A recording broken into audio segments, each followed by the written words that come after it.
मेरे प्रिय विद्यार्थी कक्षा 6 के मैं हिंदी शिक्षक अंजनी कुमार तिवारी। इस वीडियो में हिंदी बसंत उनकी पाठ्य पुस्तक है। पाठ 3 है नादान दोस्त। नए विद्यार्थी हैं 6 के, बहुत ध्यान समझेंगे। नादान पाठ के मूल भाव को समझें। पाठ का जब मूल भाव विद्यार्थी जान जाएगा तो उसके प्रश्नों का उत्तर लिख लेगा। नादान दोस्त, नादान का मतलब होता है कि वो चाहता है अच्छा करना, वो सोच रहा है कि मैं बढ़िया काम कर रहा हूं, लेकिन वो काम बढ़िया है नहीं। वो तो सोच रहा है कि मैं इनकी सहायता कर रहा हूं, इनकी सेवा कर रहा हूं, लेकिन उससे उनको दुख हो रहा है, उससे उनका नुकसान हो रहा है, उससे उनका असहयोग हो रहा है। बच्चा तो सोच रहा है मैं सहयोग कर रहा हूं, लेकिन जो जिसका सहयोग कर रहा है उसका उन बच्चों के द्वारा असहयोग हो रहा है। यही है नादान। नादानी मतलब उसको ज्ञान नहीं था, जानकारी नहीं थी, इसलिए गलती हुई है। वो अपने समझ से समझ रहा था कि मैं अच्छा कर रहा हूँ, लेकिन गलती हो गई क्योंकि उसको ज्ञान नहीं था। वो तो समझ रहा था मैं बढ़िया कर रहा हूँ। दोस्त, ऐसे दोस्त थे, दो ऐसे दोस्त थे जो अपने दोस्त का सहयोग कर रहे थे, लेकिन वो क्या हो गया? असहयोग हो गया। उन्हें सुख पहुंचाना चाहते थे, उनका लाभ करना चाहते थे, लेकिन उनकी हानि हो गई, असहयोग हो गया। यही है नादानी। दो बच्चे हैं, श्यामा है, श्यामा बहन है, केशव उसका भाई है। किसके दोस्त हैं दोनों? पक्षियों के दोस्त हैं। पक्षियों के भी बच्चे हैं। श्यामा और केशव सोच रहे हैं कि जो ये पक्षियों के अंडे हैं इनमें से बच्चे होंगे, बच्चे के पंख निकलेगा, इनको मैं पाल लूँगा, इनके साथ खेलूँगा, ये सब उड़ेंगे घर में हमारे या बाहर, ये हमारे दोस्त बन जाएंगे। यही सोच रहे थे। अब उस अंडे की सेवा करना चाहते थे। कौन? श्यामा और केशव। अंडे को धूप न लगने पावे, चिड़िया जो बाहर से आ रही है प्यासी भूखी, उसको यहीं दाना मिल जाए, यहीं पानी मिल जाए, वो अंडे के पास रहे, अंडे को छाया कर दें, अंडे के नीचे गद्दी रख दें जिससे कि उनको आसानी हो जाए। कपड़ा मोड़ करके गद्दी बना करके, बिस्तर बना करके घोंसले में रख देते हैं केशव। सब सोच रहे हैं मैं बढ़िया कर रहा हूँ इन अंडों के लिए, ये बच्चे बनेंगे, हमारे मित्र होंगे। लेकिन ये क्या थी उनकी? नादानी। क्या थी? नादानी। उन्हें पता नहीं था कि अंडे को छू लूँगा तो ये चिड़िया इसको फिर नहीं रखेगी, उसकी सेवा नहीं करेगी, उसको फेंक देगी। इनको ये पता नहीं था। बाद में पता चलता है तो बहुत पश्चाताप होता है, बहुत कष्ट होता है। जैसे कोई मेरा बहुत प्रिय हो और उसका मैं भला करना चाहूँ, लेकिन भला करते करते हमसे अनभल हो जाए उसका, अब बाद में जानकारी हो जो मैंने किया ये तो गड़बड़ था उनके लिए, तब मुझे बहुत कष्ट होता है, बड़ी पीड़ा होती है। वैसे बच्चे तो सोचते हैं मैं बढ़िया काम कर रहा हूँ, इन्हें सुख पहुँचा रहा हूँ, लेकिन बाद में जब पता चलता है कि मैं जो चाहता था, जो कर रहा था, इससे इनको दुख हो गया, तो बड़ी पीड़ा होती है, बहुत पछतावा होता है। ऐसे केशव को बाद में बहुत पछतावा होता है। प्रश्नों को आप देखिए।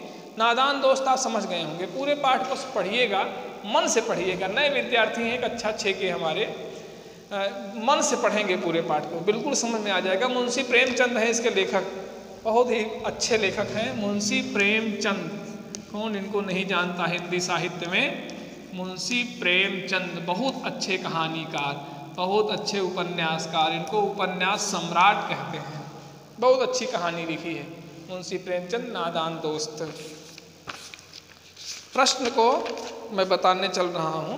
गद्यांश से संबंधित प्रश्न मैंने दिया था, उस गद्यांश में मैंने संकेत दिया था, गद्यांश नहीं दिया था। उस संकेत के आधार पर आप गद्यांश को ढूंढेंगे पहले, और ढूंढने के बाद उससे संबंधित जो प्रश्न होगा, उससे संबंधित प्रश्न मैंने दिया है नोट्स में, उससे संबंधित जो उत्तर होगा उसको अपने शब्दों में लिखेंगे।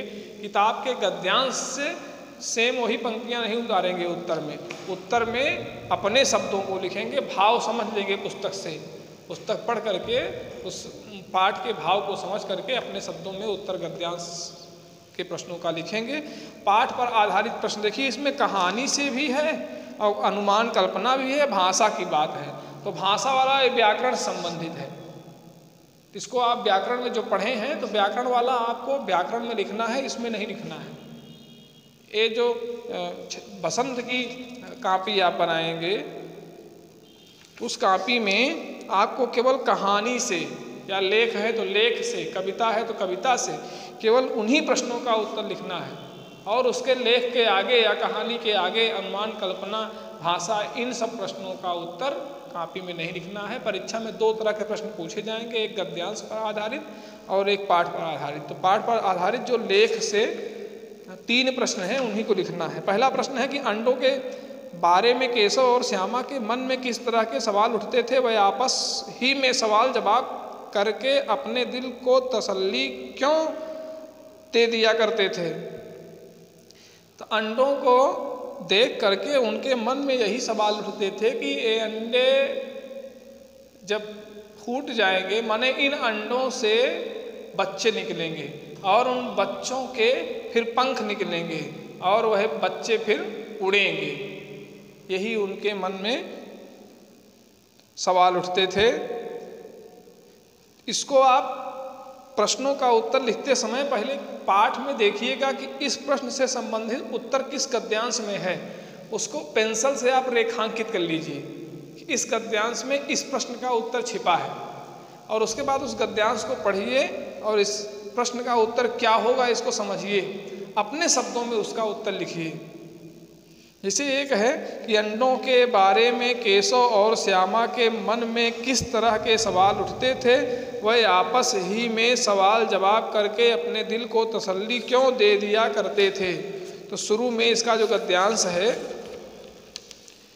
वो है कि कार्निस जो बारजा है उसके ऊपर चिड़ियों ने अंडे दिए थे। केशव और उसकी बहन श्यामा दोनों बड़े ध्यान से चिड़िया को वहाँ आते जाते देखा करते थे। सवेरे दोनों आंखें मलते तो कार्निस के सामने पहुंच जाते और चिड़ा और चिड़िया दोनों को वहां बैठा पाते। उनको देखने में दोनों बच्चों को मालूम होता क्या मज़ा आता कि अपना सब कुछ भूल जाते। तो उनके जो अंडे थे वो अंडों को देख करके, यहाँ देखिए इस गद्यांश मिल गया, दोनों के दिल में तरह तरह के सवाल उठते। अंडे कितने बड़े होंगे, किस रंग के होंगे, कितने होंगे, क्या खाते होंगे, उनमें से बच्चे किस तरह निकल आएंगे, बच्चों के पर कैसे निकलेंगे, घोंसला कैसा है। लेकिन इन बातों का जवाब देने वाला कोई नहीं था। ठीक है ना, यही सवाल उनके मन में उठते थे। फिर अगला प्रश्न है कि केशव ने श्यामा से चिथड़े, टोकरी और दाना पानी मंगाकर कार्निस पर क्यों रखा था, जिससे कि बच्चों को धूप न लगे। माने अंडों को अभी बच्चे नहीं हुए हैं, अंडों को धूप न लगे। टोकरी रख करके ऊपर से छाया कर देंगे, अंडों को धूप नहीं लगेगी। और नीचे कपड़ा मोड़ करके बिस्तर बना के रख देते हैं जिससे कि अंडे को कष्ट ना हो, बैठने में लेटने में अंडे को कोई दिक्कत ना हो। नीचे उनके कुछ आरामदायक चीज़ नहीं है। दाना पानी मंगाकर कार्निस पर क्यों रखे थे? दाना पानी इसलिए रखे थे कि जो इनकी अंडों की सेवा करने वाली चिड़िया है ये बार बार बाहर जाती है, इसको दाने और पानी के लिए बाहर न जाना पड़े, यहीं पर दाना पानी मिल जाए। अगला प्रश्न है केशव और श्यामा ने चिड़िया के अंडों की रक्षा की या नादानी। तो इन अंडों की रक्षा की या नादानी आप समझ गए होंगे। केशव और श्यामा ने चिड़िया के अंडों की रक्षा नहीं की बल्कि उनकी ये क्या थी, नादानी थी। क्या थी ये? नादानी। मैं समझता हूँ कि हमारे 6 के विद्यार्थी पूरे पाठ को समझ गए होंगे और इन प्रश्नों का उत्तर अपने शब्दों में लिख लेंगे, कोई दिक्कत नहीं होगी। कोई समस्या हो तो हमारे व्यक्तिगत नंबर पे आप बताएंगे तो इनके प्रश्नों का उत्तर मैं लिख करके दे दूंगा। लेकिन फिर भी एक जैसा उत्तर सबका ना हो, उस उत्तर को आप पढ़ के समझ के अपने शब्दों में ही लिखेंगे। बहुत बहुत धन्यवाद।